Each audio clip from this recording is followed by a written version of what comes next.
जगप्रसिद्ध लोणार सरोवरात गेल्या 6 महिन्यांपासून पाण्याच्या पातळीत सातत्याने आणि प्रचंड वाढ होत असल्याने पर्यावरणप्रेमी व अभ्यासकांमध्ये चिंतेचं वातावरण निर्माण झालं आहे. बुलढाणा जिल्ह्यातील हे खाऱ्या पाण्याचं सरोवर ऐतिहासिक, धार्मिक आणि जैवविविधतेच्या दृष्टीने अत्यंत महत्त्वाचं मानलं जातं.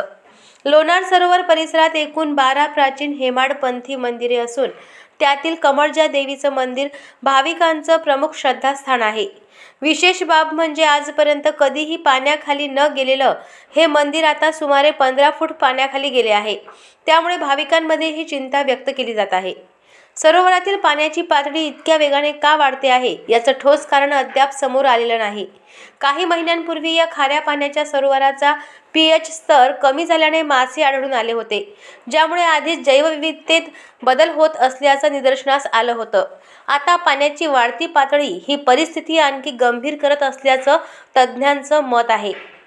अचानक होत असलेल्या या बदलांमुळे लोणार सरोवराची जैवविविधता धोक्यात आली आहे का, असा सवाल उपस्थित केला जात असून या संपूर्ण घटनेचं सखोल वैज्ञानिक संशोधन करण्यात यावं अशी मागणी पर्यावरणप्रेमी आणि अभ्यासकांकडून करण्यात येत आहे.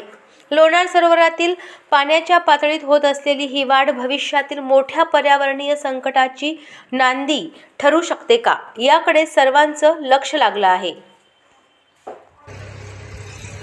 जगातील एकमेव असं बेसॉल्टिक रॉक मधील लोणार सरोवर ज्याच्या विविध गुणधर्मांनी ते जगभर प्रसिद्ध आहे. बाहेरगावचे इतर पर्यटक, नासापर्यंत विदेशातले पर्यटकही याला भेट द्यायला येतात. परंतु त्याच्या पाण्या पातळीत जी वाढ होत आहे, वारंवार वाढ होत आहे. आता पावसाळा पूर्ण संपलेला असूनही लोणार सरोवरच्या पाण्याच्या पातळीत वाढ होत आहे. यामुळे जे पुरातन मंदिरं आहेत ते पाण्याखाली गेलेले आहेत.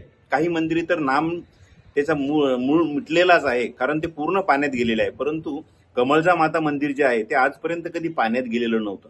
परंतु त्याचेही पाणी इतकं वाढलेलं आहे की 15 ते 20 फूट पाण्याची पातळी वाढलेली असल्यामुळे देवीच्या तांदळापर्यंत हे पाणी गेलेलं आहे.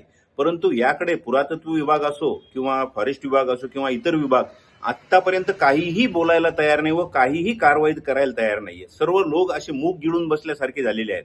तर यावर लवकर काहीतरी एक तोडगा काढावा, ते पाण्याचं नियोजन करावं असं या विभागाने करायला हवं आहे. पण अद्याप काहीही केलं नाहीये व कोणीही यावर बोलायला तयार नाहीये. तर लोणार जे पुरातन विभागासाठी असो, पुरातत्व विभागासाठी असो, जे मंदिरं असो ते वाचणे गरजेचं आहे. कारण हे मंदिरं परत उभे राहणं खूप अवघड आहे. ते वाचवणे गरजेचं आहे. यामुळे याच्यावर ताबडतोब काहीतरी उपाययोजना करावी असं आमचं सर्वांचं, लोणारवासियांचं व इतर सर्वांचंच म्हणणं आहे. तर यावर लवकरात लवकर कारवाई करावी अशी आमची मागणी आहे.